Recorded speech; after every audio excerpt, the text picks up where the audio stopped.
কলেজের প্রথম দিন গিয়েই একটা মেয়ের প্রতি ক্রাশ খেয়ে গেল নাফিস। তাকে দেখেই নাফিসের মনে ঘন্টা বাজতে শুরু করে দিল। হার্টবিটটা যেন চক্রবৃদ্ধি হারে বাড়তে লাগলো। মেয়েটাকে দেখে যেন মনে হচ্ছে কোনো জান্নাতের হুর এই কলেজেও রূপ ধরে আসছে। পরনে তার নীল শাড়ি, নীল ঝুড়ি, নীল টিপ সবকিছু যেন ম্যাচিং করে পরে এসেছে। ঠোঁট দুটো একদম গোলাপের পাপড়ি। যে দেখবে সে এক কথায় ফিদা হয়ে যাবে। তখনই ভেবে নিয়েছিল নাফিস, বিয়ে যদি করতেই হয় এই মেয়েকেই করবে। একে বিয়ে করলে জীবন সার্থক। তারপর নাফিস ভাবলো সেই মেয়ের পেছনে যেতে হবে আর তার খোঁজ খবর নিতে হবে। যে ভাবা সেই কাজ। নাফিস মেয়েটার পিছু করতে লাগলো। চলুন যেতে যেতে একটু পরিচিত হওয়া যাক। এখনই যে মেয়েটার পেছনে গেল ওর নাম নাফিস। বাসা বগুড়া। বগুড়ার সুনামধন্য সরকারি আজিজুল হক কলেজে অনার্স প্রথম বর্ষে অর্থনীতি ডিপার্টমেন্টে ভর্তি হয়েছে। তার আব্বুর চাকরি সূত্রে এখানে আসা। এখানে এসে একটা নতুন বাসায় উঠেছে তারা। এখন এতটুকুই বলে গল্পের মধ্যেই বাকিটুকু জানতে পারবেন। তারপর নাফিস দেখলো মেয়েটি তারই ডিপার্টমেন্টে ঢুকলো। নাফিস একটু খুশি হলেও পরক্ষণে তা নিঃশেষ হতে সময় লাগলো না, কারণ সে অনার্স দ্বিতীয় বর্ষের ক্লাসরুমে ঢুকলো। মানে নাফিসের থেকে 1 বছরের সিনিয়র। তারপর নিজেকে সান্ত্বনা দিতে লাগলো নাফিস আর বলল, সমস্যা নেই, 1 বছরই তো ব্যাপার। এই বলে খুশি মনে নাফিস ওর ক্লাসরুমে চলে গেল। যা প্রথম দিনেই দেরি হয়ে গেল। ক্লাসে গিয়ে দেখে অনেক স্টুডেন্ট আর লেকচার দিচ্ছে একটা কিউট ম্যাডাম। একটু পর নাফিসের দিকে তাকিয়ে ম্যাডাম বলল, এই ছেলে, ক্লাসরুমের সামনে দাঁড়িয়ে আছো কেন? ম্যাডাম আসতে পারি? আসো। নাফিস রুমে ঢুকে একদম পেছনের সারিতে বসে পড়ল। নাফিসের পাশে একটা ছেলে বসে আছে। ওর সাথে পরিচিত হলো। ওর নাম শিহাব, অনেক মিশুক। প্রথম ক্লাস, সেই জন্য শুধু পরিচয় পর্ব হলো। ক্লাস শেষে শিহাবের সাথে বের হয়ে আসলো নাফিস। আম গাছের নিচে এসে বসে পড়লো দুজন। একটু পর দুজন ছেলে এলো। শিহাব ওদের সাথে নাফিসের পরিচয় করিয়ে দিল। একজনের নাম জাহিদ, আরেকজন সুমন। ওদের সাথেই পড়ে। ওদের সাথে কিছুক্ষণ আড্ডা দিয়ে বাসায় চলে আসলো নাফিস। বাসায় যেতে ছোট বোন রিয়া এসে বলল, ভাইয়া, প্রথম দিন ক্লাস কেমন হলো? জীবনেও ভাবিনি এমন সুন্দর দিন যাবে, কখনো ভুলবো না। তোর মেয়েকে পছন্দ হয়েছে নাকি? এই জন্য তোকে এত ভালো লাগে বোন, না বলার আগেই সব বুঝে যাস। হয়েছে। নাফিসের কথা শুনে রিয়া কৌতূহল জাগিয়ে বলল, কে সেই মেয়ে? কেমন দেখতে? দেখতে অনেক সুন্দর, তবে তার নাম জানি না। লেগে থাকো ভাইয়া, হয়ে যাবে ইনশাল্লাহ। ধন্যবাদ বোন। এই বলে নিচের রুমে চলে গেল নাফিস। রুমে গিয়ে ফ্রেশ হয়ে খাওয়া দাওয়া করে একটু বিশ্রাম নিয়ে নিল। বিকেলে বন্ধুদের সাথে ঘুরতে বের হলো নাফিস। ঘুরে রাতে বাসায় ফিরল নাফিস। রুমে ঢুকেই দেখে নাফিসের আব্বু আনিস সাহেব দাঁড়িয়ে আছে।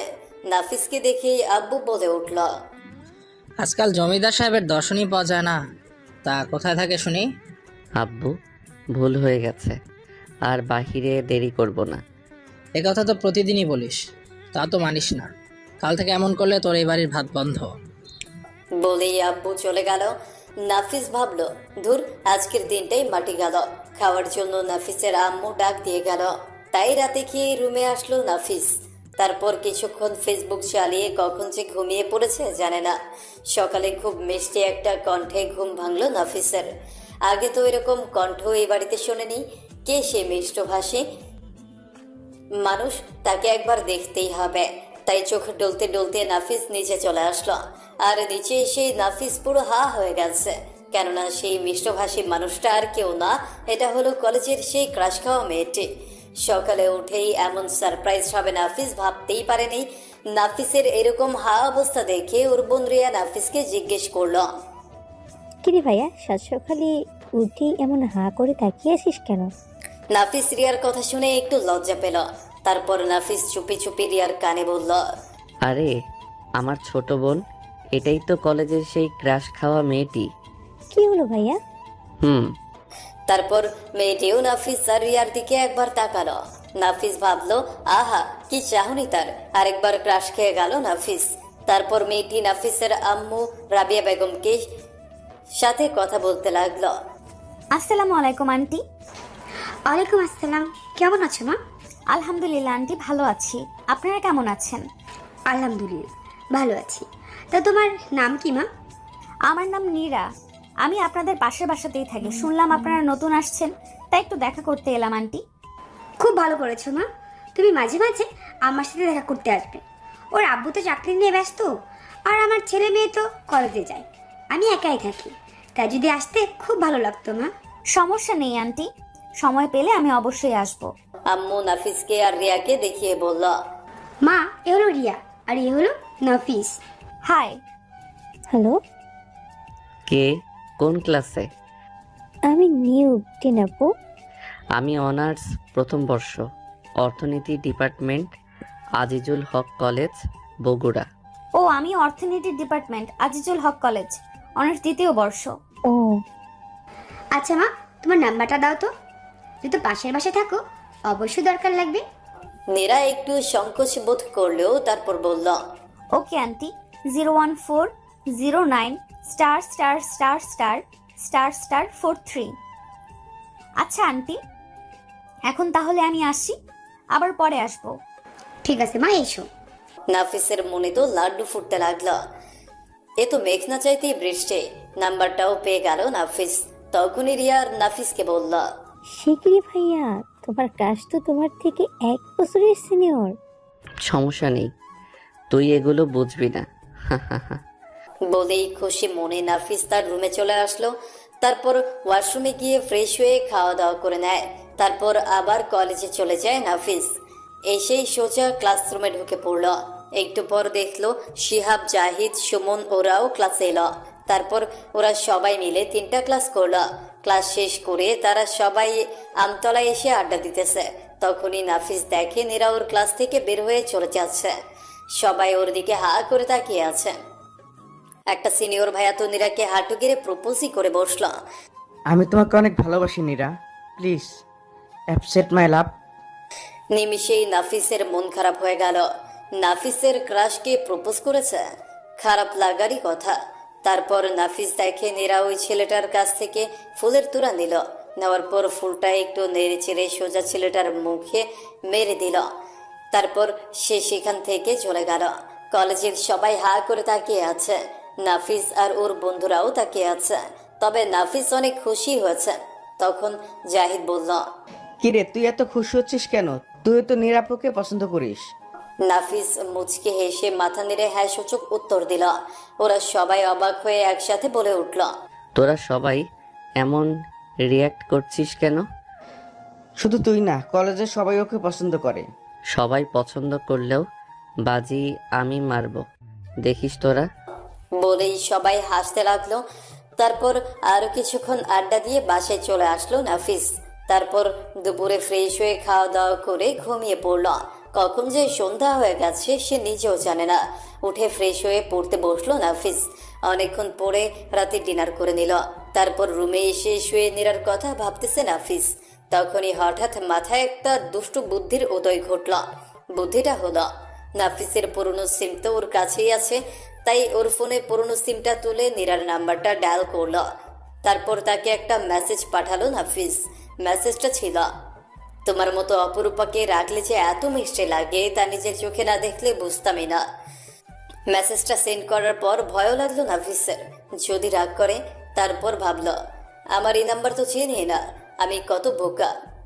ধ্যাত, অনেকক্ষণ ফোন নিয়ে এপাশ ওপাশ করতে করতে নাফিসের ফোনে টং শব্দ করে একটা মেসেজ এলো। হ্যাঁ, মেসেজটা নীরারই ছিল। সে লিখছে, কে আপনি? নাফিসও লিখে দিল, মুখোশের আড়ালে থেকে আপনাকে ভালোবেসে যাওয়া একটা মানুষ।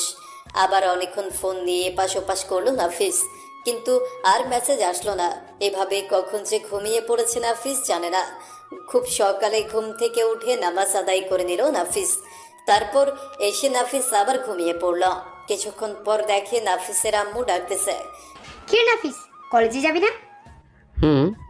যাবো তো। তোর কয়টা বাজে খেয়াল আছে তোর? কয়টা? 8টা। আম্মু আমাকে আরো আগে ডাক দিবে না? সেই 7টা থেকে ডাকা হচ্ছে।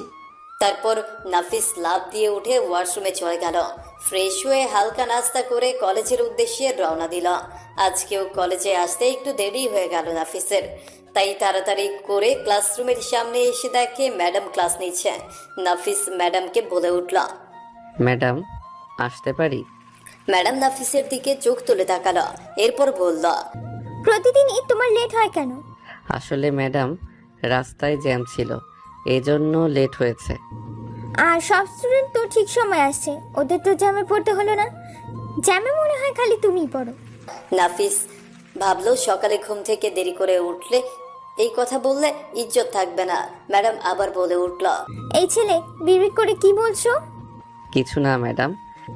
ভেতরে আসো আর চুপচাপ ফাঁকা সিটে বসে লেকচার শোনো। নাফিস আর কোনো কথা না বলে শিহাবের পাশে গিয়ে বসে পড়ল। হঠাৎ শিহাব বলে উঠল। দোস্ত, আমাদের ম্যাডামকে তো সেই দেখতে, তাই না? আরে বলদ, ম্যাডাম তোর চেয়ে মিনিমাম 5-6 বছরের বড়। ম্যাডামকে দেখে তোর লাভ নেই, এর চেয়ে ক্লাসের কোনো মেয়ের উপর লাইন মার, এতে মেয়েটা পড়তেও পারে। যা শালা, তোকে কি বললাম আর তুই কি বললি? চুপ কর। তারপর ওরা দুইজন মিলে সব ক্লাস করলো। আজকে জাহিদ সুমন কেউ আসেনি, তাই নাফিস আর শিহাব বসে আড্ডা দিতেছে। আর তখনই নাফিস দেখে মীরা ক্লাস করে চলে যাচ্ছে। আজকে ওই মেয়ে শাড়ি পরে এসেছে, সাথে ম্যাচিং করে নীল টিপ নীল চুড়ি পরেছে, দেখতে একদম নীল পরে লাগছে। তখনই শিহাব গুঁতো দিয়ে বলল। কিরে দোস্ত, তোর নীলপরি তো উড়ে চলে গেল, তোর দিকে তো তাকালো না। তাকাবে তাকাবে, কবে তাকাবে শুনি? সময় হলেই তাকাবে। তারপর অনেকক্ষণ আরো আড্ডা দিয়ে বাসায় চলে আসে নাফিস। ফ্রেশ হয়ে দুপুরের খাবার খেয়ে নিল। তারপর রুমে গিয়ে একটু বিশ্রাম নিয়ে বিকেলে ছাদে গিয়ে বসে থাকে নাফিস। যে নীলপুরি ছাদে আসে কিনা, সারা বিকেল বসে থাকলেও সে আর আজকে এলো না। তাই মন খারাপ করে নাফিস আবার রুমে চলে আসলো। রাতে খাওয়া দাওয়া করে শুয়ে আছে নাফিস, তখন আবার সেই ফোনের কথা মনে পড়ল। তাই হাতে ফোন নিয়ে আবার নীলপুরিকে মেসেজ করলো নাফিস। নীল শাড়িতে আপনাকে অনেক সুন্দর লাগে। অনেকক্ষণ অপেক্ষা করার পর নীলপুরি মেসেজ দিয়েছেন। কে আপনি? প্রতিদিন মেসেজ করেন কেন? নাফিস বলল। বললাম তো, মুখোশের আড়ালে থেকে আপনাকে ভালোবেসে যাওয়া একটা মানুষ। তারপর নাফিস ফোন রেখে ঘুমিয়ে পড়ে। পরের দিন সকালে উঠে নামাজ পড়ে আসলো। আজ শুক্রবার, তাই আর কলেজে যেতে হলো না নাফিসের। রুম থেকে বের হয়ে ব্রাশ নিয়ে ছাদে চলে আসলো নাফিস। ছাদে এসেই তো নাফিস অবাক হয়ে গেল, কারণ নীরাও ছাদে আসছে আজকে। নাফিস ওর দিকে হা করে তাকিয়ে আছে। তখন নীরাই বলল। ওই পিচ্চিগুলো কি মেসেজ দাও? নাফিস তো শুনে চমকে উঠল আর ভাবতে লাগলো, যা এ কেমনি জানলো। তারপর নীরা নাফিসের চুপ থাকা দেখে আবার বলে উঠল। ওই পিচ্চি, ওগুলো কি মেসেজ দাও? কি হলো, কথা বলছো না কেন? নাফিস না জানার ভান করে বলল। কোন মেসেজ? বেশি নাটক করো না পিচ্চি, আমি তোমার থেকে 1 বছরের সিনিয়র, মনে রেখো। আর এরকম করলে আন্টিকে বলে দেব। না মানে? এত মানে কইরো না। নাফিস ভাবলো, যখন বুঝেই গেছো তখন লুকিয়ে লাভ কি। তাই নাফিস সাহস করে অনেক জোরে বলল। আমি আপনাকে ভালোবাসি। নীরা একটু মুচকে হাসলো আর বলল। মায়ের খাবা, আমি তোমার সিনিয়র। আমার কোনো সমস্যা নেই, কিন্তু আমার সমস্যা আছে, আমি জুনিয়র জামাই চাই না। বলেই নীরা ছাদ থেকে চলে গেল। নাফিস মন খারাপ করে নিচে এসে ফ্রেশ হয়ে খাওয়া দাওয়া করে রুমে চলে আসলো। সারাদিন কেটে যাওয়ার পর রাতে নাফিস আর নীরাকে মেসেজ করেনি। পরের দিন সকালে উঠে নাস্তা করে কলেজের উদ্দেশ্যে রওনা দিল নাফিস। কলেজে গিয়ে দেখে সবাই এসে আমতলায় আড্ডা দিতেছে, তাই নাফিসও গিয়ে তাদের সাথে জয়েন করলো। নাফিসকে দেখে শিহাব বলল। কিরে দোস্ত, কি অবস্থা? এই তো ভালো, তোর কি খবর? ভালো না? তোরা তো সবাই যে যার প্রেম নিয়ে ব্যস্ত। আমিও একটা মেয়েকে পছন্দ করি, কিন্তু বলতে পারি না। কি ব্যাপার দোস্ত, তলে তলে এত দূর? আচ্ছা বল, আমি হেল্প করব। মেয়েটাকে? শিহাব একটা মেয়েকে দেখিয়ে দিয়ে বলল। ওই তো ওই মেয়ে। শিহাব আজকে একটা চিঠি আনছে ওই মেয়েকে দিবে বলে, কিন্তু সাহস পাচ্ছে না, তাই নাফিসকে বলল। দোস্ত, তোর তো সাহস বেশি, এই চিঠিটা তুই একটু দিয়ে আসবি? আচ্ছা ঠিক আছে, দে। বলেই নাফিস ওর থেকে চিঠিটা নিয়ে এই মেয়ের কাছে গেল। মেয়েটার সাথে কথা বলে দেখলো সে শিহাবকে ভালোবাসে, কিন্তু কেউ কাউকে বলেনি। তারপর নাফিস মেয়েটিকে চিঠিটা দিয়ে বলল। এই নাও, ওই বলদটা তোমায় এটা দিতে বলেছে। আর তখনই কে যেন পেছন থেকে এসে নাফিসকে তার দিকে ঘুরিয়ে নিয়ে আচমকা ঠাস ঠাস করে গালে থাপ্পড় বসিয়ে দিল। তারপর নাফিস ভাবছে কি হলো এটা, এইভাবে ওকে থাপ্পড়কে মারলো, বুঝলাম না। তাই নাফিস পেছনে ঘুরে দেখে নীরা নাফিসের দিকে অগ্নিদৃষ্টি নিক্ষেপ করে তাকিয়ে আছে। কিছুক্ষণ পর নীরা বলল, পিচ্চি মানুষ, কয়টা মেয়ে লাগে তোর? কালকে আমাকে প্রপোজ করলি, আবার আজকে এই মেয়েকে, অসভ্য কোথাকার। আরে শুনেন তো আমার কথা। তোর কোনো কথাই আমি শুনতে চাই না। বলেই নীরা হন হন করে ক্লাসে চলে গেল। কলেজের সবাই নাফিসের দিকে হা করে তাকিয়ে আছে। এতে নাফিস কিছুটা লজ্জাও পেল। তারপর নাফিসের বন্ধুরা ওর কাছে আসলো আর বলল, কিরে দোস্ত, কি হলো বুঝলাম না, তোকে মারলো কেন? তারপর নাফিস কালকের সব ঘটনা ওদের খুলে বলে। সব শুনে শিহাব বলল, সরি দোস্ত, আমার জন্যই তোর লাভ লাইনের সমস্যা হলো। আরে সমস্যা নেই দোস্ত, আজকে আর ক্লাস করব না, আমি বাসায় যাব। আচ্ছা যা, কিন্তু চিন্তা করিস না, আমার জন্য তোর সমস্যা হয়েছে, তাই আমি সমাধান করব। থাক, কিছুই করতে হবে না। বলেই তাদের থেকে নাফিস বিদায় নিয়ে বাসায় চলে আসলো। আর ওরা সবাই ক্লাসে চলে গেল। ক্লাস করে বাহিরে নীরার জন্য অপেক্ষা করতে লাগলো। নীরা যখন ক্লাস করে বাহিরে এলো তখন শিহাব আর ওর গার্লফ্রেন্ড নীরার কাছে গিয়ে বলল, আপু একটা কথা ছিল। বলো কি বলবে? নিরাপু, আপনি নাফিসকে ভুল বুঝলেন কেন? তোমরা কারা? আমরা নাফিসের বন্ধু। ও, আমি কোনো ভুল বুঝিনি, যা সত্যি তাই নিজের চোখে দেখেছি। দেখার মধ্যেও কখনো সত্যিটা বোঝা যায় না। মানে? মানেটা হচ্ছে চিঠিটা আমি ওকে দিতে বলেছি, কারণ আমি ওকে ভালোবাসি, কিন্তু বলতে পারছিলাম না, তাই নাফিস আমাদের হেল্প করেছে। আমি বিশ্বাস করি না। হ্যাঁ আপু, ও ঠিকই বলেছে। বিশ্বাস না হলে এই দেখুন চিঠিটা। তারপর নীরা চিঠিটা পড়লো আর সত্যিটা বুঝতে পারলো। তারপর নীরা বলল, এখন নাফিস কই? ও বাসায় চলে গেছে। এখন নীরারই নিজের প্রতি নিজেরই গিলতে ফিল হচ্ছে। আর এইদিকে নাফিস বাসায় এসে ভাবতে লাগলো, নীরা আমাকে এই মেয়ের সাথে দেখে রিয়েক্ট করলো কেন? তার মানে নীরা ওকে আমাকে ভালোবাসে। এইভাবে কেটে গেল 3 দিন। নাফিস এই 3 দিন কলেজ যায়নি। নীরাকেও কোনো মেসেজ করেনি। আজ সকালে ঘুম থেকে উঠে নাফিসের আম্মু বলল, এই নাফিস, জি আম্মু। একটু বাজার লাগতো, তুই কি যেতে পারবি বাবা? ঠিক আছে আম্মু, আমি যাচ্ছি। বলেই নাফিস ফ্রেশ হয়ে হালকা নাস্তা করে আম্মুর থেকে বাজারের লিস্ট নিয়ে বাজারে চলে গেল বাজার করতে। আর এইদিকে নীরা আসলো নাফিসের বাসায়। নাফিসের আম্মু নীরাকে দেখে বলল, আরে নীরা, মাঝে তুমি তো আসোই না। আসসালামু আলাইকুম আন্টি, কেমন আছেন? ওয়ালাইকুম আসসালাম মা, আমি ভালো আছি, তুমি কেমন আছো? আলহামদুলিল্লাহ ভালো আছি আন্টি। আন্টি আর কাউকে দেখতেছি না তো। রিয়া ওর রুমেই আছে, নাফিস বাজারে গেছে, আর ওর আব্বু তো অফিসের কাজে একটু বাইরে গেছে। আন্টি, নাফিস কলেজে যায় নাই কেন? কি জানি, আমি তো জানি না মা। আন্টি, ও তো আমার ডিপার্টমেন্টেই পড়ে, চাইলে ওকে আমি প্রাইভেট পড়াতে পারি। তাহলে তো অনেক ভালো হয় মা, আমার ছেলেটা তবুও মানুষ হবে তোমার কাছে। ঠিক আছে আন্টি, তাহলে আজকে থেকে সন্ধ্যা 7টায় যেতে বলবেন। ঠিক আছে মা, বলে দিব। থাক আন্টি, আমি উপরে গিয়ে দেখা করে আসছি। দাঁড়াও, ডাকছি। রিয়া। পুরো কথা বলার আগেই নীরা বলে উঠল। বলেই নীরা ওপরে চলে আসলো। ওপরে এসে রিয়ার রুম চিনতে পারায় ভুল করে নাফিসের রুমে ঢুকে পড়ল। নীরা মনে মনে ভাবল, বাহ, রুমটা তো খুব সুন্দর, একদম সাজানো গোছানো। দেখে মনে হচ্ছে এটা নাফিসের রুম, কারণ ওর অনেক বড় ছবি দেয়ালে টানিয়ে দেওয়া আছে। সবকিছুই ভালো করে দেখতে লাগলো নীরা। আর তখনই তার নজর গেল নাফিসের টেবিলের উপর। টেবিলের লাল কার্পেটের উপর নীল ডায়েরিটা যেন খুব বেশি দৃষ্টি আকর্ষণ করছে নীরাকে। একটু কৌতূহল নিয়ে নীরা টেবিলের কাছে গিয়ে ডায়েরিটা হাতে নিল আর মনে মনে বলল, এটা কি নাফিসের ডায়েরি?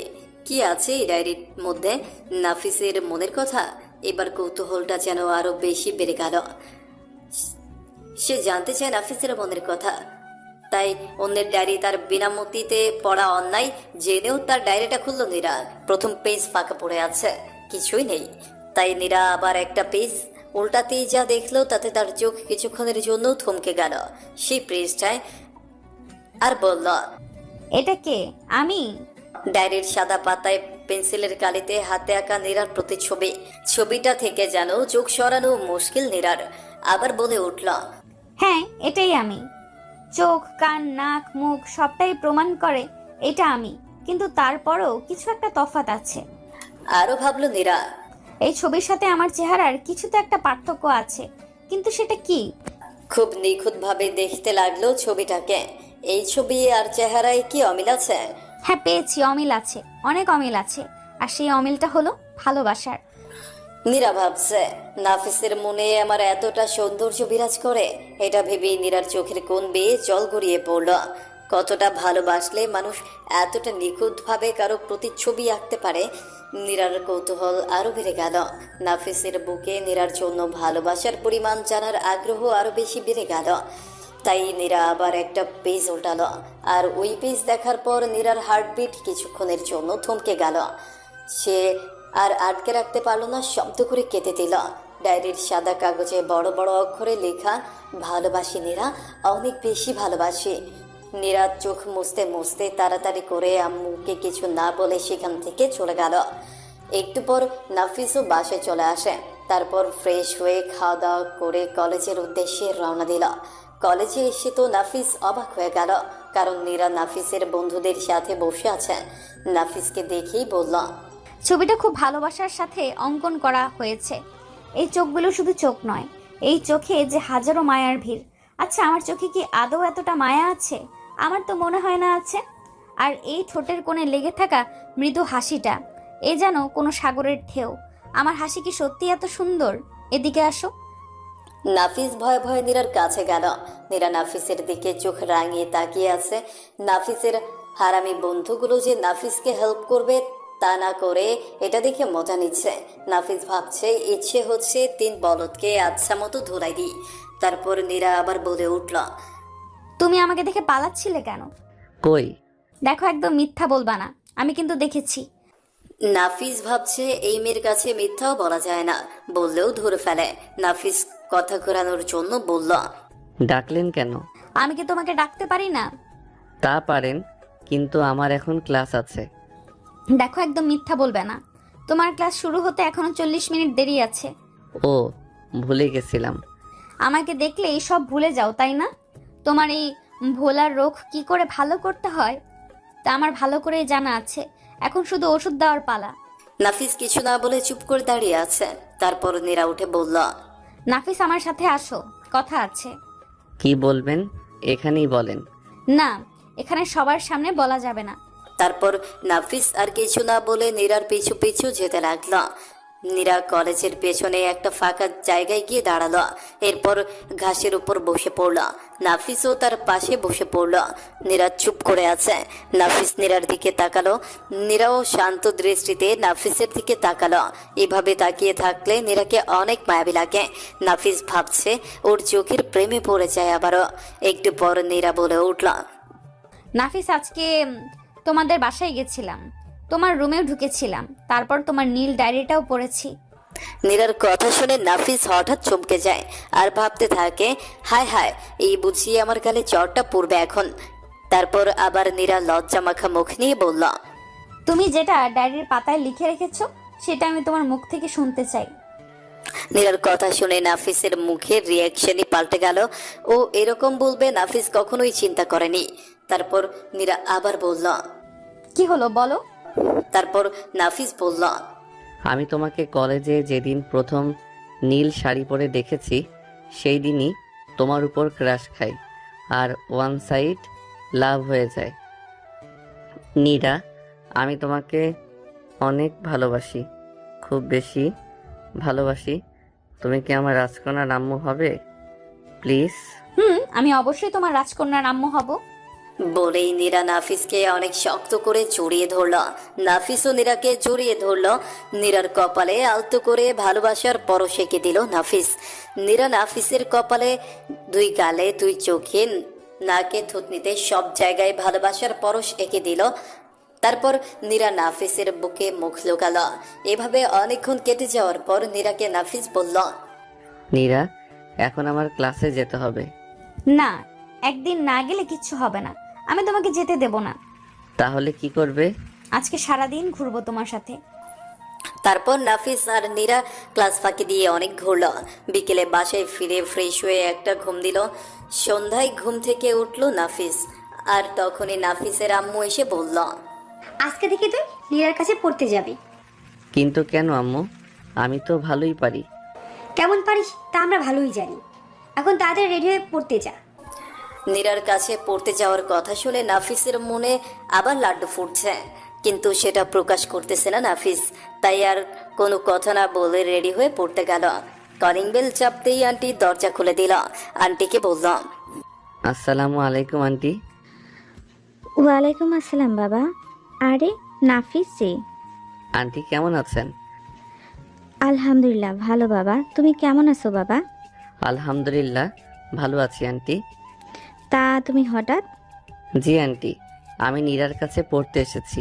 নীরা আছে? ও ওর রুমেই আছে, তুমি ওর রুমে যাও। জি আন্টি। নাফিস আন্টিকে আর কিছু না বলে দোতলায় চলে এলো। এরপর কোনো কথা না বলে নীরার রুমের দরজায় টোকা দিল নাফিস। নীরা ভেতর থেকে বলল, দরজা খোলা আছে, ভেতরে আয়।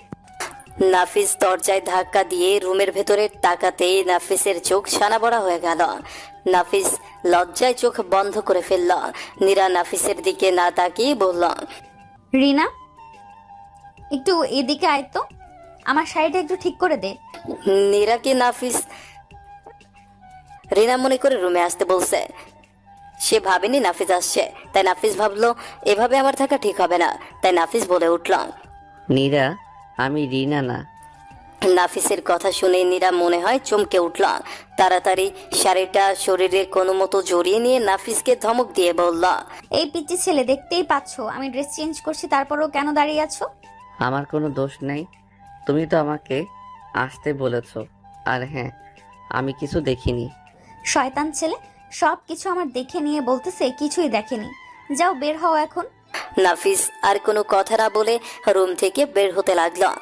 তখনই দেখে রিনা চলে এসেছে। নীরার রুমে নাফিসকে দেখে চোখ বড় বড় করে তাকিয়েছে। নাফিস ওসব আমল না দিয়ে রুম থেকে বের হয়ে এলো। নিচে এসে সোফায় বসে চোখ বন্ধ করতে একটু আগে দেখা নীরাকে মনের মাঝে ভেসে উঠল নাফিসের। নাফিস ভাবলো মনটাও বড্ড ব্যাহা, খালি উল্টাপাল্টা চিন্তা করছে। একটু পর নাফিস দেখে নীরা নিচে নেমে এলো। ও কালো শাড়ি পরেছে, কালো শাড়িতে ওকে হেব্বি মানিয়েছে। নাফিসের সামনে এসে নীরা বলল, দেখো তো আমাকে কেমন লাগছে। শাড়ি ছাড়াই তো সুন্দর লাগছিল। শয়তান ছেলে, তার মানে তুমি তখন আমার সব দেখে ফেলেছো? সবার কই দেখলাম। শখ কত। এখন পড়তে বসো। এই বলে নীরা উপরে চলে গেল। নাফিস ও নীরার পেছন পেছন চলে গেল। বাহ, রুমটা অনেক সুন্দর, গোছানো। গিয়ে নীরার পড়ার টেবিলে বসে পড়লো নাফিস। নীরাকে আজকে অনেক সুন্দর লাগছে। ফর্সা শরীরে কালো শাড়ি অনেক সুন্দর মানিয়েছে। নাফিসের দিকে তাকিয়ে আছে। তাকিয়ে থাকতে দেখে তখন নীরা নাফিসকে বলে, আমার দিকে না তাকিয়ে থেকে বই বের করো। নাফিস একটু লজ্জা পেল। তারপর নাফিস বই বের করল। নীরা নাফিসকে অর্থনীতির ভারসাম্য বাজারের কিছু অঙ্ক করতে দিল। নাফিস অঙ্ক করতেছে, অনেক গরমও লাগতেছে নাফিসের। তাই নাফিস নীরাকে বলল, নীরা, অনেক গরম লাগতেছে, ফ্যানটা দিবা প্লিজ? ফ্যানের একটু সমস্যা হয়েছে, দাঁড়াও দেখতেছি।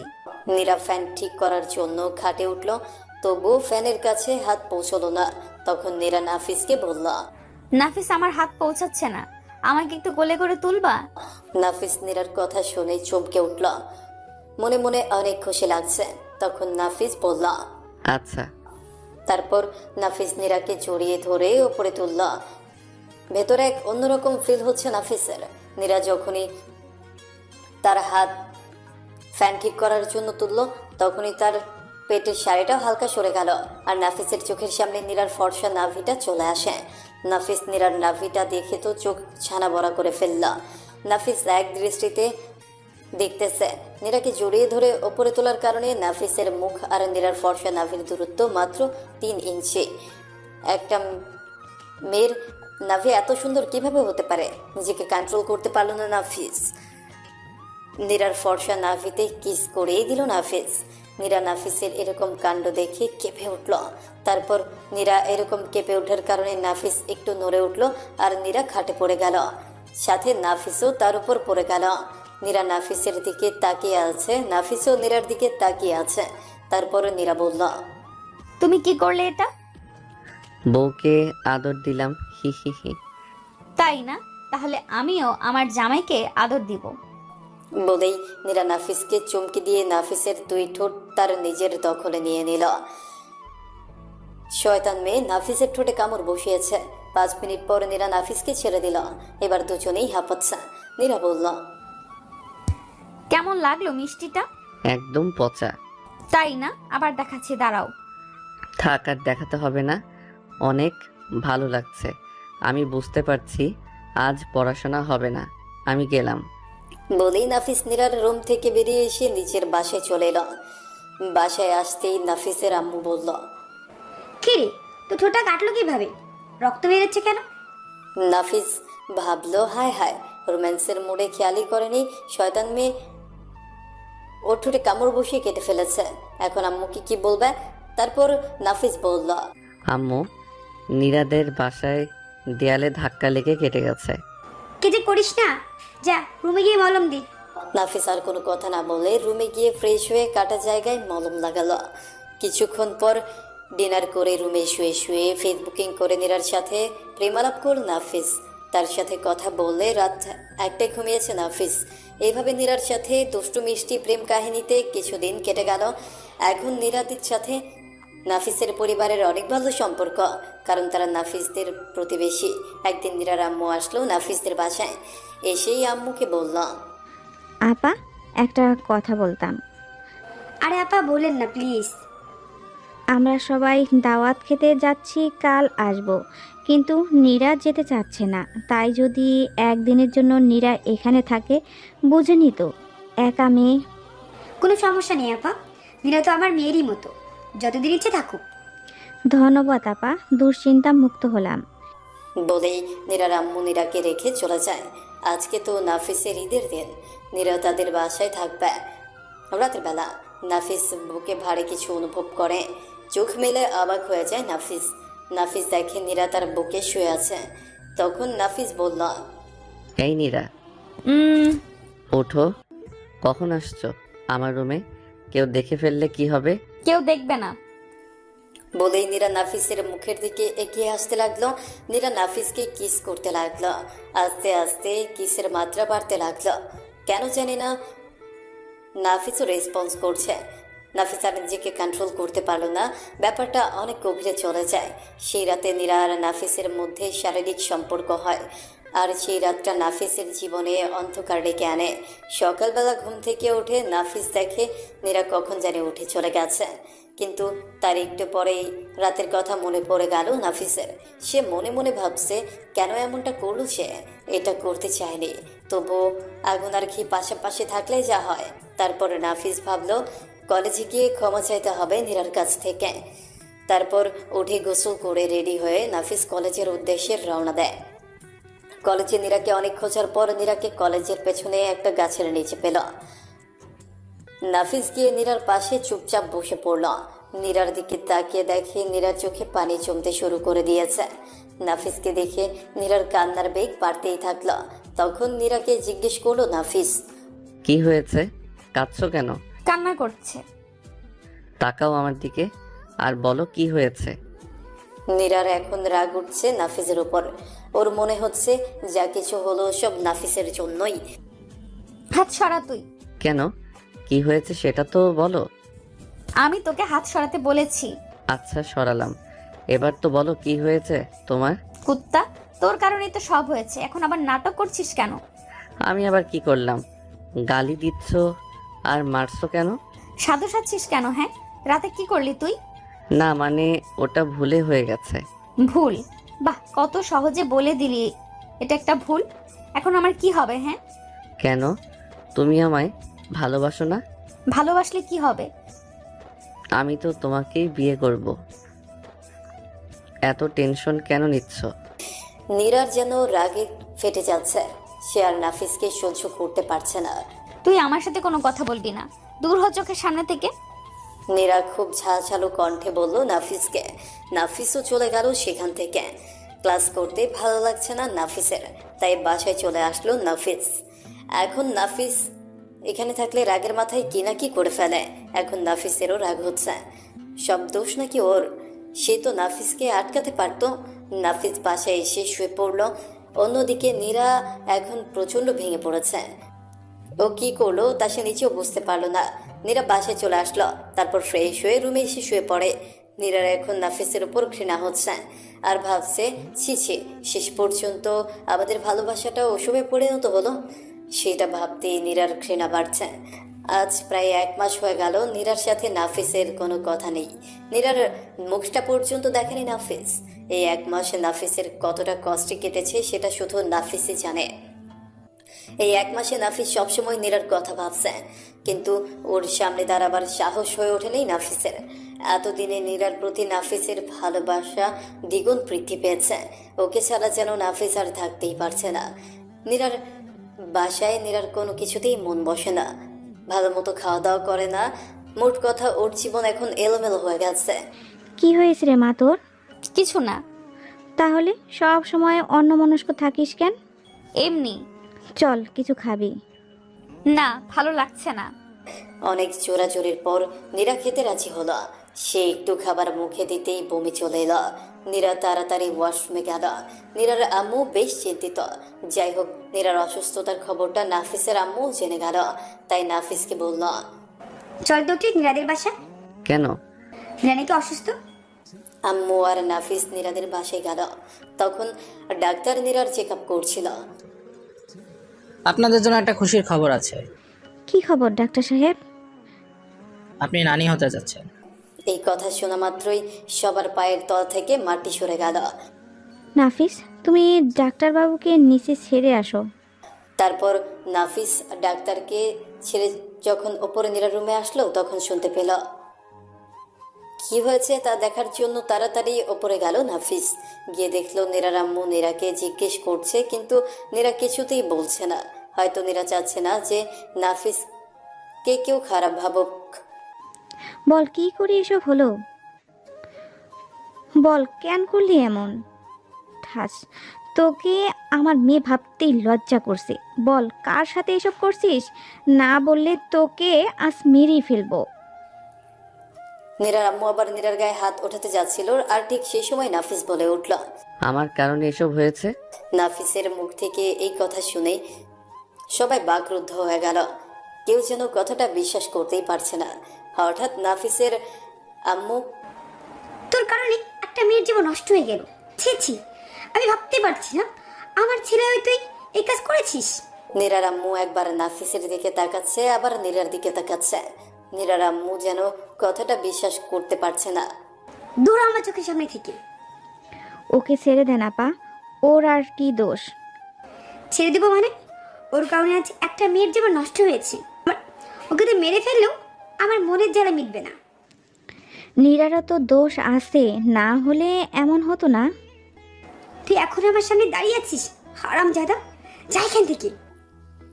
নাফিস যাচ্ছিল না, কিন্তু নাফিসের আম্মু নাফিসকে ঠেলতে ঠেলতে ঘরের বাইরে করে দিল। বের হবার সময় নাফিস নীরার দিকে তাকালো। তাকে দেখে বুকটা কষ্টে ফেটে যাচ্ছে নাফিসের। গালটাতে আঙুলের দাগ বসে আছে, চোখটা কেঁদে কেঁদে ফুলে উঠেছে। না, ওর দিকে তাকানো যাচ্ছে না।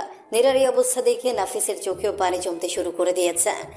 একটা মাত্র ভুলের জন্য কয়টা জীবন নষ্ট হয়ে গেল। নাফিস নীরাদের বাসা থেকে চলে আসলো।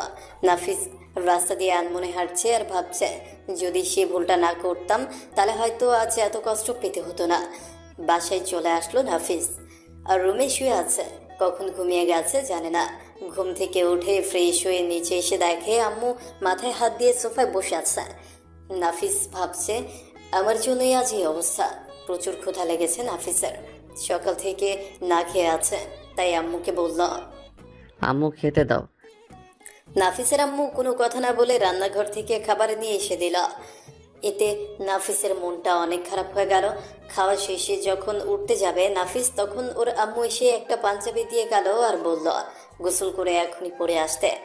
নাফিস কোনো কথা না বলে ওপরে গিয়ে গোসল সেরে পাঞ্জাবি পরে নিচে এসে দেখে কয়েকজন আত্মীয় স্বজন আর কাজী বসে রয়েছে, আর নীরা বসে যে কাজের এক পাশে বসে আছে। নিচে যেতেই আম্মু বলল, নীরার পাশে গিয়ে বস। নাফিস আম্মুর কথা মতো নীরার পাশে গিয়ে বসল। ভালো ভালোই বিয়েটা হয়ে গেল। এদিকে নাফিস ভাবছে হয়তো সবকিছু মিটে গেছে শেষ পর্যন্ত। রাতে বাসর ঘরে ঢুকলো নাফিস। ও জানতো বউ বরকে সালাম করে, কিন্তু নীরা তো নড়াচড়াও করছে না, হয়তো জানে না। তাই নাফিস নীরার কাছে গিয়ে বসল। ও ঘুমটা সরাতেই ঠাস করে, কি জন্য বিয়ে করলি? যা করার তা তো আগেই করে নিয়েছিস। এমনি দিন মারতে ভালো কথা, তাই বলে বাসুরা তো মারতে ছাড়বে না। বেশি কথা বলিস না, আর ভুল করো আমাকে ছুবি না। ঠিক আছে। নাফিস বিছানায় শুতে গেলে নীরা বলে উঠল, বিছানায় কেন উঠেছিস? ঘুমাবো তাই। কি, তুই আর আমি এক বিছানায় শুবো? হ্যাঁ, তাতে সমস্যা কি? এখন তো আমরা বিবাহিত। চুপ, আর ভুল করেও এই কথা বলবি না। তুই যদি বিছানায় ঘুমাস তাহলে আমি ফ্লোরে ঘুমাবো। না থাক, তুমি উপরে ঘুমাও, আমি নিচে ঘুমাচ্ছি। বলে নাফিস নিচে ঘুমোতে রাজি হলো। কারণ এখন সে অন্তঃসত্ত্বা। যদিও বা নাফিস কোনোদিন নিচে শুয়ে থাকেনি, তারপরেও বিছানা থেকে একটা বালিশ আর গাঁথা নিয়ে নিচে শুয়ে পড়লো নাফিস। গাঁথাটা ফ্লোরে রেখে শুয়েছে। তারপরই পিঠে ব্যথা করছে, কারণ নাফিসের নরম বিছানায় শুয়ে অভ্যাস। যাই হোক, অনেক কষ্ট করে ঘুমোলো। সকালবেলা নীরা নাফিসকে ধাক্কা দিতে দিতে ঘুম থেকে উঠালো। এই উঠ। মা, আর একটু ঘুমাতে দাও। এই, আমি তোর মা নই। ঘুম থেকে তাড়াতাড়ি উঠ, না হলে তোর উপর পানি ঢেলে দিব, আর তাতেও কাজ না হলে তোর মোবাইলটা ভেঙে ফেলে দিব। এই কথা শুনে নাফিস তাড়াতাড়ি ঘুম থেকে উঠে গেল। নাফিস ভাবছে, আমার যাই হোক, মোবাইলটা ঠিক থাকলেই হলো। কি হয়েছে, এত চেঁচাচ্ছ কেন? আম্মু তোকে নিচে খেতে রাখছে। তুমি যাও, আমি ফ্রেশ হয়ে আসছি। নীরা চলে গেল। এবার নাফিস ফ্রেশ হয়ে নিচে গেল। কই, খাবার দাও। আজব তো, নীরা নাফিসকে খাবার দিল, কিন্তু তার সাথে একটাও কথা বললো না। এখনো রেগে আছে হয়তো। আস্তে আস্তে সব ঠিক হয়ে যাবে। খাবার খেয়ে উপরে গেল। এখন একটু বাইরে যাবে, রেডি হলো, কিন্তু সে তার ফোনটা খুঁজে পাচ্ছে না। নিচে গিয়ে আম্মুকে জিজ্ঞেস করলো নাফিস, কিন্তু আম্মু শুধু জানে না বলে হেঁটে গেল। নাফিস বুঝে গেল ওর সাথে কথা বলার মুড নেই, তাই ওপরে চলে আসলো। রুমে ঢুকে দেখে নীরাজ শোয়া হয়ে আছে আর ওপরে তাকিয়ে রয়েছে, হয়তো কিছু ভাবছে। নীরাকে জিজ্ঞেস করে দেখে নাফিস, নীরা, আমার ফোনটা খুঁজে পাচ্ছি না, একটু খুঁজে দিবে প্লিজ? নীরা শুধু একবার আমার দিকে তাকালো, আর তারপর আবার অন্যদিকে মুখ ঘুরিয়ে নিল। হ্যাঁ। চুপ, আমার সাথে কথা বলার চেষ্টাও করবি না, বুঝেছিস? যা খুশি তা করে বেড়া। নীরা থামিয়ে দিল। নাফিস আর কিছু বলল না। বুঝতেই পারছে সবার এখন অনীহা জন্মে গেছে। তার উপর কি আর করবে, অনেক কষ্টে ফোনটা খুঁজে বের করলো। নাফিস ভাবছে বাইরে থেকেই ঘুরে আসি, বাসায় তো আর কিছু নেই, আম্মু আছে তো কথা বলছে না, আর একখান বউ পেলাম তো সে এখন অবহেলা করতে ব্যস্ত। এখন আর কারো কাছে আমার দাম নেই। বাইরে চলে আসলো নাফিস। ফোন করে শিহাবকে চায়ের দোকানে ডাকলো। ইতিমধ্যে সবাই জেনে গেছে যে নাফিস বিবাহিত। সবাই জিজ্ঞেস করছে, কেউ কেউ তো আবার বাসর রাতের কথাও জিজ্ঞেস করছে। চায়ের দোকানে বসলো নাফিস। একটু পর শিহাব এলো, তার সাথে কথা বলে বাড়িতে চলে আসলো। বাসায় এসে গোসল করে শুয়ে পড়ল। শরীরটা ভালো লাগছে না। বিকেলবেলা ঘুম থেকে উঠে ফ্রেশ হতে গেল। নাফিস নিচে গিয়ে খেতে চাইল। আবারও একই কেস, খাবার দিল কিন্তু কথা বললো না। নাফিস ভাবছে, আমাকে মারলেও হয়তো এত কষ্ট পেতাম না যতটা সবার অবহেলাতে পাচ্ছি। আর রাতের বেলা নাফিস বিছানায় বসে পড়ল। রাতে নাফিস বিছানায় বসে ফোন টিপছে, আর নীরা ঘরে এলো। শায়নার সামনে বসে চুল আঁচড়াচ্ছে। তখন নাফিস পেছন থেকে তাকে জড়িয়ে ধরার লোভ সামলাতে পারল না। নীরা এখন দাঁড়িয়ে আছে, হয়তো চুল আঁচড়ানোর কাজ শেষের পথে। তাই নাফিস তাড়াতাড়ি নীরার পেছনে গেল আর তাকে জড়িয়ে ধরে তার চুলে মুখ ডুবিয়ে চুলের ঘ্রাণ দিতে লাগলো, আর বলল, আমার উপর তুমি কেন এত রেগে আছো? সব কিছু কি ঠিক করে নেওয়া যায় না? একটু পরে নীরা নাফিসের থেকে ছাড়িয়ে নিয়ে গালে কষে একটা চড় দিল, আর বলল, বেয়াদব, তোকে কতবার বলেছি না আমাকে ছুবি না? ছোঁয়া তো দূরের কথা, আমি তোর মুখও দেখতে পছন্দ করি না। নাফিস নীরার এই কথায় অনেক ব্যতীত হয়ে তারপর নাফিস চুপচাপ গিয়ে সোফায় শুয়ে পড়ল। নিজের অজান্তেই চোখ থেকে দুফোঁটা লোনা জল বের হয়ে এলো। এসব কথা শুনতে এমনিতেই কষ্ট লাগে, তার উপর যদি প্রিয় মানুষটির মুখ থেকে এসব কথা শুনতে হয় তাহলে তো কথাই নেই। জানালা দিয়ে দেখলো আকাশের চাঁদটা কালো মেঘের আড়ালে লুকিয়ে পড়ছে। হয়তো এখনই বৃষ্টি নামবে, যা ভাবলো তাই হলো। অনেক জোরে জোরে বৃষ্টি হতে লাগলো। নাফিস বৃষ্টিতে কাঁথা ছাড়া ঘুমোতে পারে না, সে যত গরমই হোক না কেন। আজ কিছুতেই ঘুম আসছে না। কোনোভাবে জড়সড় হয়ে ঘুমোতে চেষ্টা করলো নাফিস। সকালবেলা ঘুম থেকে ওঠে তো নাফিস অবাক না হয়ে পারল না, কারণ সে দেখলো তার শরীরের উপর কাঁথা ছিল। এই ঘরে তো আমি আর নীরা ছাড়া কেউ নেই। নীরা তো নাফিসকে এখন সহ্যই করতে পারে না। তাহলে নাফিসের গায়ে কাঁথা দিবে কেন? দিয়েছে হয়তো দয়া করে। নাফিস ভাবছে আমার উপর দয়া করেছে, এতেই আমি খুশি। যাক, অন্তত একটু তো খেয়াল রেখেছে। যদিও বাড়িটা খুব একটা না, তবুও এখন আমি যে পরিস্থিতিতে আছি এটাই অনেক। হয়তো এখন আস্তে আস্তে সবকিছু ঠিক হয়ে যাবে। নাফিস এটা ভেবে খুশি মনে বাথরুমে ফ্রেশ হতে ঢুকল। এরপর নিচে খেতে গেল। আম্মু খেতে দাও। আম্মু বাসায় নেই, আমার আম্মুর সাথে কোথাও গেছে। তাহলে তুমি খেতে দাও। নীরা নাফিসের কথা মতো খাবার দিয়ে উপরে চলে গেল। আজ নাফিসের এত খুশি লাগছে কি যে বলবো। নাফিস খাচ্ছে আর মনে মনে ড্যান্স মারছে, খুশিতে খেতেও পারছে না। একে তো নাফিসের সেবা, তার উপর ভালোভাবে কথা বলা। আহা কি আনন্দ। নাফিস খেয়ে বাহিরে একটু ঘুরতে চলে গেল। বন্ধুদের সাথে অনেকক্ষণ আড্ডা দিয়ে নীরার কথা মনে হতেই বাসে চলে আসে। নীরা এইমাত্র গোসল সেরে বের হয়েছে, এখন সে চুল আঁচড়াচ্ছে। নাফিস পেছন থেকে তাকে জড়িয়ে ধরলো আর তার কাঁধে মুখ ডুবালো। নাফিস ভাবলো এখন নিশ্চয়ই কিছু বলবে না, কারণ এখন আগের থেকে কম রেগে আছে। এতটুকু রাগ আমি ভালোবাসা দিয়ে দূর করে দিব। কিন্তু না, হঠাৎ নীরা নাফিসকে অবাক করে দিয়ে ছাড় জানোয়ার কোথাকার, কি ভেবেছিস তুই? তোর সাথে ভালো করে কথা বলেছি তাই ভাবছিস সব ভুলে গেছি? তোর মতো জানোয়ারকে তো আমি কোনোদিনও ভুলবো না। কুত্তার বাচ্চা, তুই জানিস না এখন আমি অন্তঃসত্ত্বা? থাক, আর কিছু বলতে হবে না, আমাকে ক্ষমা করে দাও। বলেই নাফিস সোজা ছাদে চলে গেল। নাফিস ভাবছে কি করব এখন, তাই শেহাবকে ফোন করে এইসব কথা বলল। শেহাব নাফিসকে একটি প্রস্তাব দিল, তার কথাতে নাফিসও রাজি হয়ে গেল। তাছাড়া কোনো উপায় নেই। শেহাবের প্রস্তাবটা হলো, তুই এক কাজ কর, কি কাজ? তুই কিছুদিনের জন্য আমেরিকা থেকে ঘুরে আয়। তোর সাথে যেরকম ঘটনাগুলো ঘটেছে এতে তুই ডিপ্রেশনে চলে যেতে পারিস। আর আমরা চাই না তোর কোনো ক্ষতি হোক, তুই প্লিজ না করিস না। আচ্ছা, কিন্তু ওখানে আমি গিয়ে কি করব? ওখানে তুই পড়াশোনার জন্য যাবি। ওখানে আমার একটা মামা আছে, বলে সব কিছুর ব্যবস্থা করে দিচ্ছি। তো তুই ইচ্ছে তুই বিদেশে পড়াশোনা শেষ করবি। হুম, ঠিক আছে। তুই একটু অপেক্ষা কর, আমি তার সাথে কথা বলে নেই। নাফিস ভাবছে কি আর করব, সবার এত অবহেলা আর সহ্য করতে পারছি না, তাই থাকবো না আর এখানে। শেহাব ফোন করে নাফিসের কাছে এলো। নাফিস বলল, কাল রাত 10টা ফ্লাইট, রেডি থাকিস। ওনার নিজস্ব জেট বিমানে। থ্যাঙ্কস। বলেই নাফিস বাসায় চলে আসলো। কষ্ট লাগছে অনেক। সবাই নাফিসকে ভুল বুঝলো। কি যে করি কিছুই মাথায় আসছে না।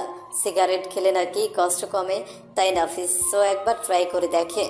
সোজা দোকানে গিয়ে 2 প্যাকেট সিগারেট নিয়ে এলো। একটা সিগারেট হাতে নিল নাফিস। ছাদের মাঝখানে বসে আছে, একদম রোদ ওর গায়ে এসে পড়ছে। গরম লাগছে প্রচুর, তবে এখন আর এই গরম কিছুই মনে হচ্ছে না নাফিসের। সিগারেটটা ধরালো, কি আর করার, এটাই ওর নিয়তি। দুপুরে না খেয়ে শুধু সিগারেট টানতে থাকলো নাফিস।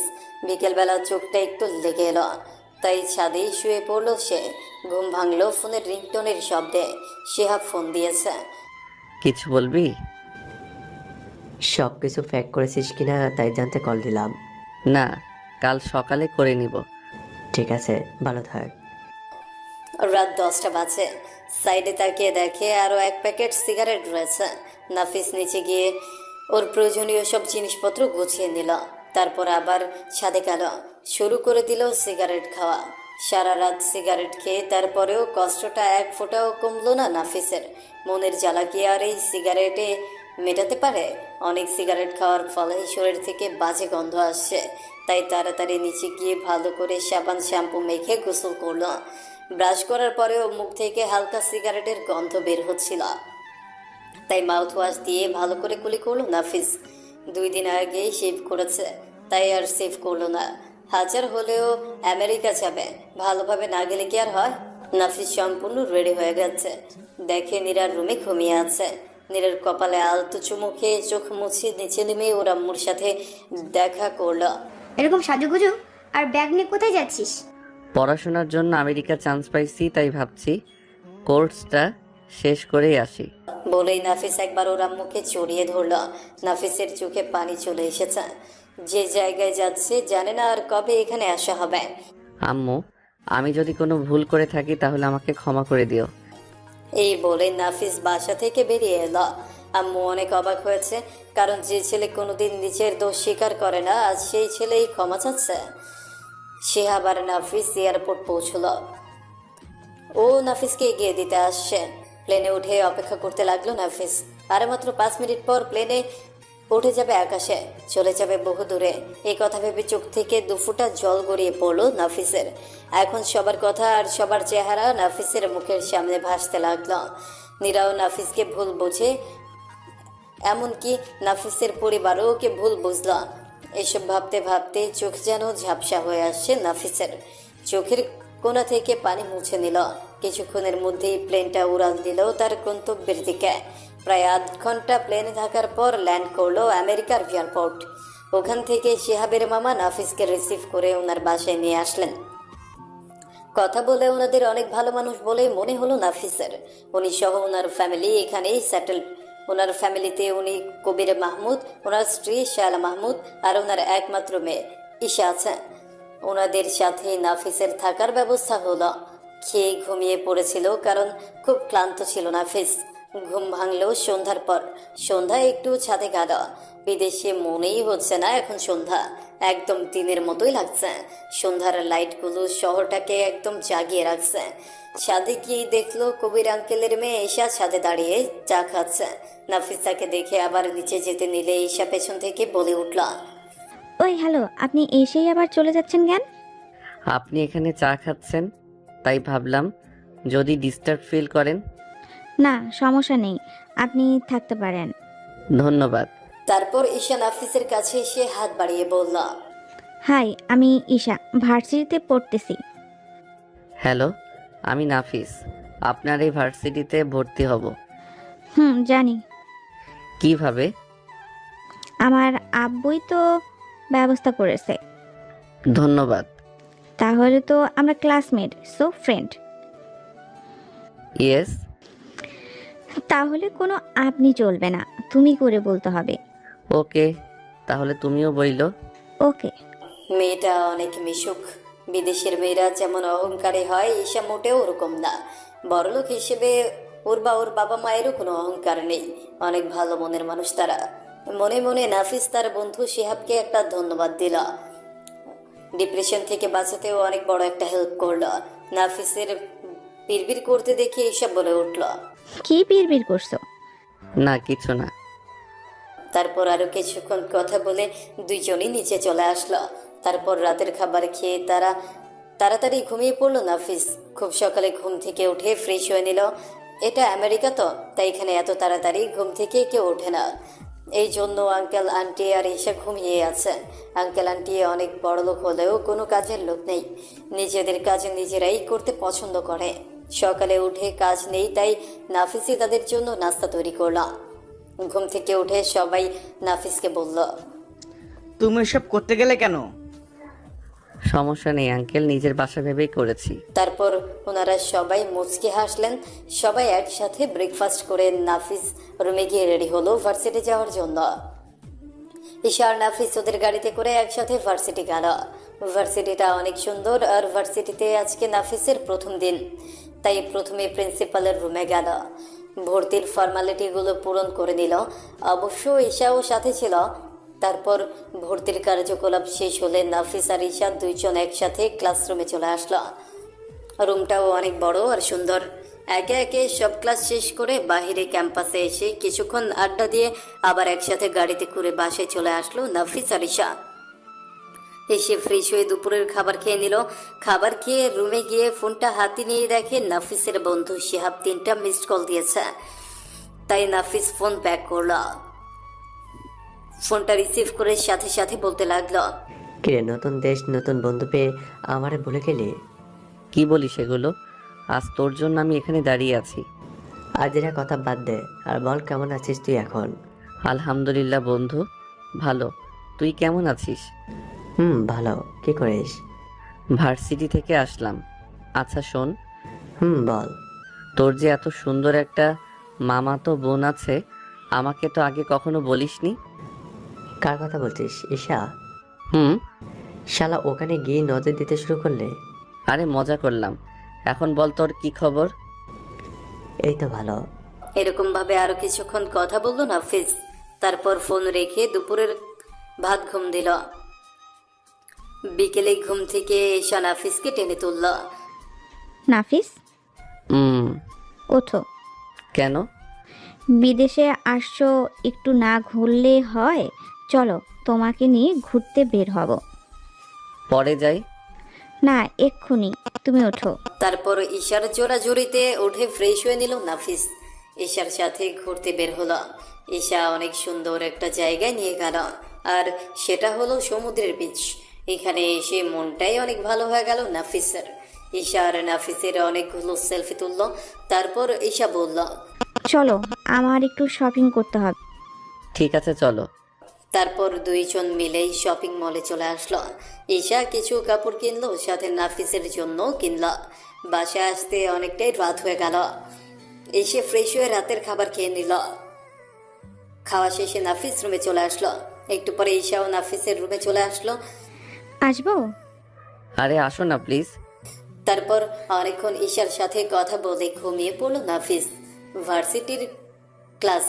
ঈশার বন্ধুত্বের খুনসুটিতে 15 দিন কেটে গেল। এই 15 দিন আব্বু আম্মু সহ নীরাও নাফিসের সাথে একদিনও কথা বলেনি। কথা হয়নি মানে নাফিসই যোগাযোগ করেনি। এখানে এসে নতুন দেশের সিম কিনেছে। এই নাম্বারটা ওনাদের দেয়নি, তাই যোগাযোগ নেই। নাফিস ভাবছে আমি তাদের অবহেলা সহ্য করতে পারবো না, তাই মূলত যোগাযোগ বন্ধ রাখছে। এভাবেই মান অভিমানের মধ্য দিয়ে নাফিসের জীবন থেকে 4টা বছর পার হয়ে গেল। 4 বছর পর নাফিস পড়াশোনা শেষ করেছে আর আমেরিকাতেই খুব ভালো একটা জব পাইছে। ঈশাও নাফিসের সাথে একই কোম্পানিতে জব করে। কেবিনে বসে কাজ করছে নাফিস আর ঈশা। তখনই তাদের ডেকে পাঠালো অফিসের বস। গিয়ে শুনে আজ তাদের দুজনকে আর্জেন্ট বাংলাদেশ যেতে হবে, কারণ সেখানে কোনো এক কোম্পানির সাথে নাকি ডিল হয়েছে। তাই নাফিস আর ঈশা তাড়াতাড়ি বাংলাদেশের উদ্দেশ্যে রওনা দিল। কয়েক ঘন্টা প্লেন জার্নি করার পর বাংলাদেশে পৌঁছে ওরা অফিসে এসে সোজা মিটিং রুমে ঢুকল। ভেতরে ঢুকে নাফিস দেখলো যে তার আব্বু রয়েছে সেখানে। তার মানে এটা তাদেরই অফিসের সাথে ডিল হবে।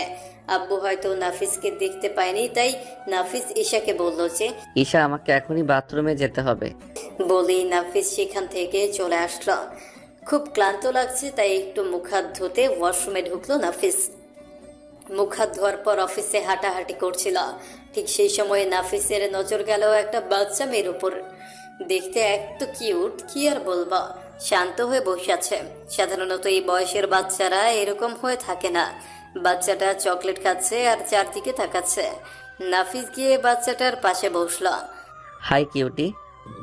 আসসালামু আলাইকুম। নাফিস তো অবাক, এই বয়স থেকেই সালাম দিতে শিখে গেছে। ওয়ালাইকুম আসসালাম।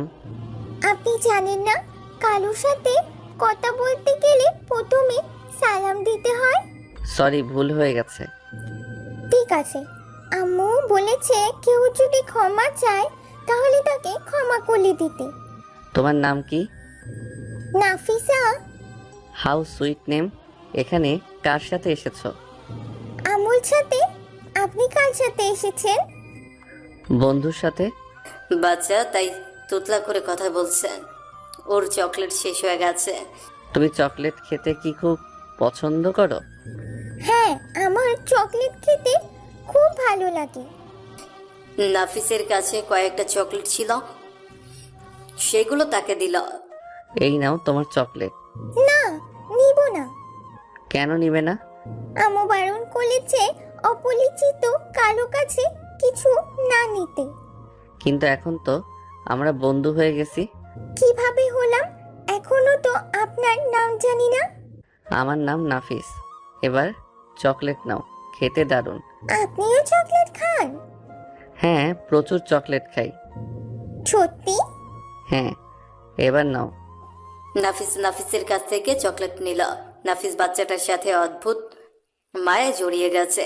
কি যে আছে এই বাচ্চাটার মাঝে। মনে হচ্ছে ওর সাথে নাফিসের কতদিনের সম্পর্ক। কিন্তু আজকে এই বাচ্চাটাকে প্রথম দেখলো নাফিসার সাথে কথা বলতে বলতে কখন যে 2 ঘন্টা পার হয়ে গেছে কিছু টেরে পেল না নাফিসা হয়তো ক্লান্ত হয়ে গেছে। আমি ঘুম যাব। আচ্ছা, এসো, তোমাকে ঘুম পাড়িয়ে দেই। নাফিসা এক কথায় রাজি হয়ে গেল। নাফিসের বুকে মাথা রাখলো। নাফিস ওর মাথায় হাত বুলিয়ে দিচ্ছে। আজকে মনে হচ্ছে বুকটা একটু ভরা ভরা লাগছে। মনের মধ্যে এক অজানা ভালো লাগা কাজ করছে নাফিসের। অফিসের সবাই নাফিসের দিকে তাকিয়ে অবাক চোখে তাকিয়ে আছে। কি হয়েছে, এভাবে তাকিয়ে আছেন কেন?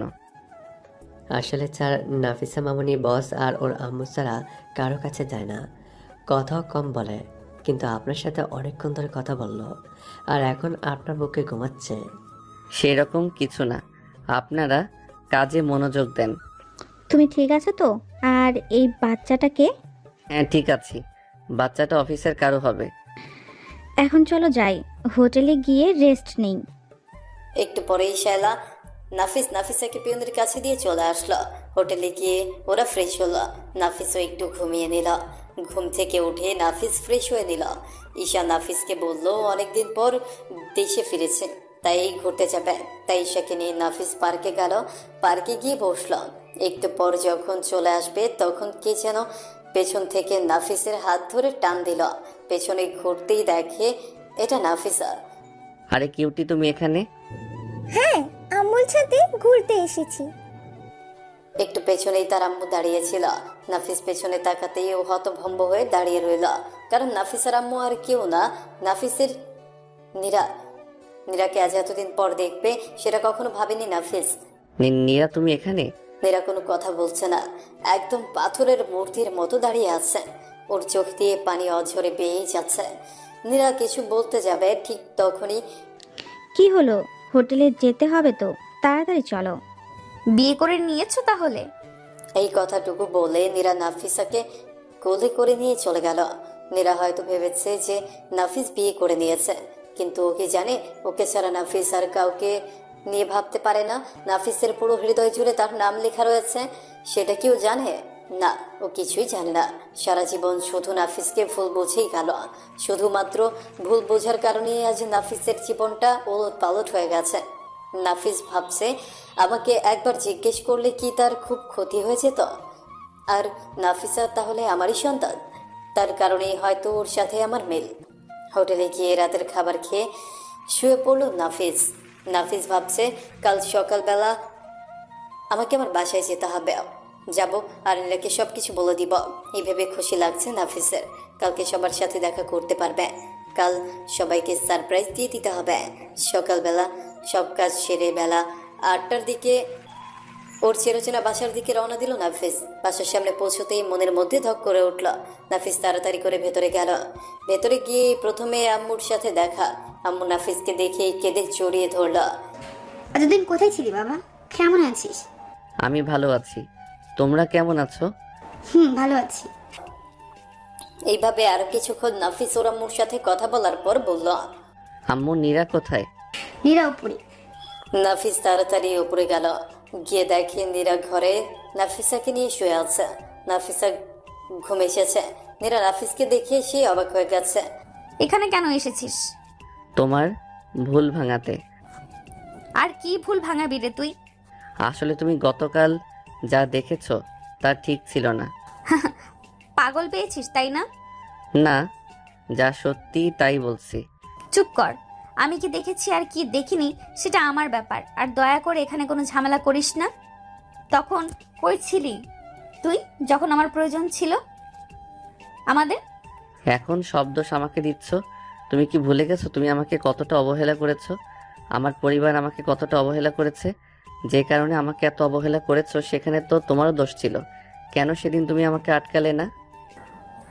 হয়েছে তোর কথা, এখন তুই যা এখান থেকে।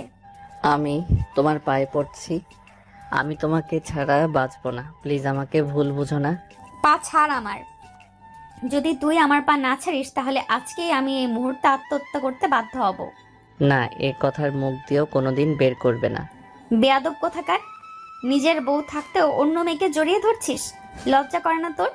নীরা আমাকে ছাড়িয়ে নিয়ে এভাবে আরো অনেকক্ষণ নীরাকে বোঝালো নাফিস, কিন্তু কোনো কথাই নীরা শুনল না। অবশেষে ব্যর্থ হয়ে নাফিস বাসা থেকে বের হতে যাবে, ঠিক তখনই একটা গাড়ি এসে নাফিসকে ধাক্কা মারে, যার ফলে বিকট একটা আওয়াজ হয়। মিনিটেই মানুষের ভিড় জমে গেছে। নাফিসের চোখ বুজে আসছে, শ্বাস নিতে খুব কষ্ট হচ্ছে। সবকিছু আবছা দেখছে নাফিস। আবছা আলোয় দেখলো যে নীরা নাফিসের দিকে দৌড়ে আসছে। হয়তো দেখতে আসছে বেঁচে আছে নাকি মরে গেছে। নাফিস ভাবছে এখন হয়তো আমি আর মৃত্যুর একদম সামনাসামনি রয়েছে। সবাই আমাকে ধরাধরি করে কোথায় যেন নিয়ে যাচ্ছে। আমি ভেবেছিলাম আর হয়তো বাঁচতে পারবো না, কিন্তু না, আল্লাহ তাআলা নাফিসের জীবন ভিক্ষা দিল। হঠাৎ নাফিসের জ্ঞান ফিরে এলো। নাফিস চোখ খুলল, চারিদিকে তাকিয়ে দেখল মাথার উপরে একটা ফ্যান ঘুরছে, বিছানার পাশে কয়েকটা মেশিন রয়েছে। তার মানে এখন নাফিস হাসপাতালে আছে। হঠাৎ কে যেন কেবিনে প্রবেশ করলো, তাকিয়ে দেখলো নাফিসের আম্মু। বাবা তোর জ্ঞান ফিরেছে? হুম। দাঁড়া, সবাইকে খবর দিই। আম্মু সবাইকে খবর দিতে গেল। হঠাৎ কেবিনে ডাক্তার এলো। এখন কেমন লাগছে আপনার? ভালো। মানতে হবে আপনার ভাগ্য অনেক ভালো। কেন ডক্টর? কারণ আপনাকে যে সময় হসপিটালে আনা হয়েছিল আর আপনার যা অবস্থায় ছিল তাতে আপনার বাঁচা প্রায় অসম্ভব ছিল। সব আল্লাহর ইচ্ছা। আচ্ছা, আপনি রেস্ট নিন তাহলে। ডাক্তার চলে গেল। নাফিস একা একা শুয়ে আছে। শরীরে এখনো প্রচন্ড ব্যথা করছে, বিশেষ করে হাত আর পায়ে। শরীরে তো নড়াচড়া করতে পারছে না নাফিস, তাই ফ্যানের দিকে চুপচাপ তাকিয়ে আছে নাফিস। একটু পর কেবিনে নাফিসের আত্মীয় স্বজনের ভিড় লেগে গেল। সবাই অনেক খুশি হয়েছে নাফিসকে দেখে। নাফিসেরও ভালো লাগছে সবার সাথে দেখা করে। আস্তে আস্তে সবাই চলে গেল। একটু পর শিহাব এলো। যাক, এতদিন পর হাফ ছেড়ে বাঁচলাম। তা কেমন আছিস দোস্ত? দেখতেই তো পাচ্ছিস কোনো রকম, কিন্তু এতদিন মানে? তুই গত 13 দিন ধরে অজ্ঞান রয়েছিস। শিহাবের সাথে টুকিটাকি কথা বলছিল, আর তখনই নীরা এলো। নীরা শিহাবকে একটু বাইরে যেতে বলল। না শিহাব, তুই কোথাও যাবি না। এমনি তো আমার একটু কাজ আছে, তোরা থাক, আমি পরে আসছি। বলেই শিহাব চলে গেল। নীরা নাফিসের কাছে এসে বসল। এখন কেমন লাগছে তোমার? কি হয়েছে তোমার? কথা বলছো না কেন? কি করতে এখানে এসেছো? দেখতে এসেছো কিভাবে বেঁচে গেলাম? তুমি যা ভাবছো তা নয়, আমি সত্যিই তোমায় অনেক ভালোবাসি। ছাড়ো আমাকে। নীরাকে অপমান করলো নাফিস। অপমান করার পর নীরা কাঁদতে কাঁদতে কেবিনের বাইরে চলে গেল। একটু পরে নাফিসা আব্বু আব্বু করতে করতে কেবিনে এলো, আর সেই নাফিসকে জড়িয়ে ধরলো। আব্বু, এতদিন তুমি আমার সাথে কথা বলনি কেন? নাফিস ভাবছে নাফিসা কেমন করে জানলো আমি ওর আব্বু। যেভাবেই জানুক, আমার মেয়ে আমাকে আব্বু বলে ডাকছে। এই তো মামুনি, আজ থেকে রোজ কথা বলবো। নাফিসের শরীরে ব্যথা থাকলেও নাফিসাকে কেন যেন জড়িয়ে ধরতে সক্ষম হলো। আজ নাফিসের মেয়ে নাফিসকে প্রথমবারের মতো আব্বু বলে ডাকছে। খুশিতে চোখে পানি জমা হয়ে গেছে নাফিসের। তখন নাফিসা বলল, জানো আব্বু, যখন থেকে তুমি অসুস্থ হয়েছো তখন থেকে রোজ দিন রাত আম্মু এখানে থাকতো, তোমার সেবা করতো। একদিন আম্মুকে জিজ্ঞেস করি যে তুমি আঙ্কেলটার এত সেবা কেন করছো, তখন আম্মু বলেছে তুমি আমার আব্বু। নাফিসা এখন ভাবছে তাহলে আমি কত বড় ভুল করে ফেললাম। ছি, আমার উচিত ছিল নীরার পুরো কথা শোনার। ধুর, খামাখা নীরাকে এতগুলো কথা শুনিয়ে দিলাম। এখন কি নীরা আমাকে ক্ষমা করবে? নাফিসকে আরো হাসপাতালে 7 দিন থাকতে হলো। তারপর ওকে রিলিজ দিল। এই 7 দিনে অনেকেই নাফিসের সাথে দেখা করতে আসলেও নীরা আসেনি। আজকে বাসায় যাচ্ছে নাফিস, তাও নীরা আসেনি। নাফিসকে তার ঘরে রাখা হলো। নাফিস শুয়ে আছে আর ভাবছে, নীরাকে তো কোথাও দেখলাম না। হাসপাতাল থেকে রিলিজ দিলেও নাফিস পুরোপুরি সুস্থ হয়নি। এভাবেই কয়েকদিন চলে গেল। রাতের বেলা শুয়ে আছে নাফিস, আর তখনই নীরা ঘরে খাবার নিয়ে প্রবেশ করল। এসেই বলল, সত্যি আমি আসতে চাইনি, তবে আম্মু বিজি আছে তাই খাবারটা দিতে এলাম। আমার হাতে ব্যথা, একটু খাইয়ে দিলে ভালো হতো। নীরা কোনো কথা না বলে হাত ধুয়ে এসে খাইয়ে দিতে লাগলো। আজ অনেকদিন পর তৃপ্তি করে খেলো নীরা। খাওয়া শেষে নীরা তাড়াতাড়ি চলে গেল। কোনো কাজ ছাড়া নীরা নাফিসের সামনে আসে না। তাই নাফিস ভাবলো যে করেই হোক নীরার রাগ ভাঙাতেই হবে। নাফিসের পুরোপুরি সুস্থ হতে 2 মাস সময় লাগলো। রাতে নাফিস আর নাফিসা খেলছিল। তখন নাফিসাকে বলল যাতে ওর আম্মুকে এখানে পাঠায়, আর নাফিসাকে ওর দাদির কাছে যেতে বলল। যা ভাবা তাই কাজ। নাফিসা নীরাকে এখানে পাঠালো। বলো কি বলবে? নাফিস গিয়ে দরজা বন্ধ করে দিল। কি হলো, দরজা কেন বন্ধ করছো? নাফিস ধীরে ধীরে নীরার দিকে এগিয়ে গেল আর ওকে জড়িয়ে ধরল। এবার থাপ্পড় দেয়নি। কেন এমন করছো আমার সাথে? তুমি জানো না আমি তোমায় কতটা ভালোবাসি। নীরা নাফিসকে জড়িয়ে ধরে কেঁদে দিল। আমিও তোমাকে বড্ড ভালোবাসি, আমার ভুল হয়েছে তোমাকে বিশ্বাস না করা, আর আমি মানছি সেদিন আমারও দোষ ছিল। প্লিজ আমাকে আর দূরে সরিয়ে দিও না। আর কখনো এমন করব না। হুম। আর কোনো দিন ছেড়ে যাবে না তো? এই জীবন থাকতে না। এই শোনো না, অনেকদিন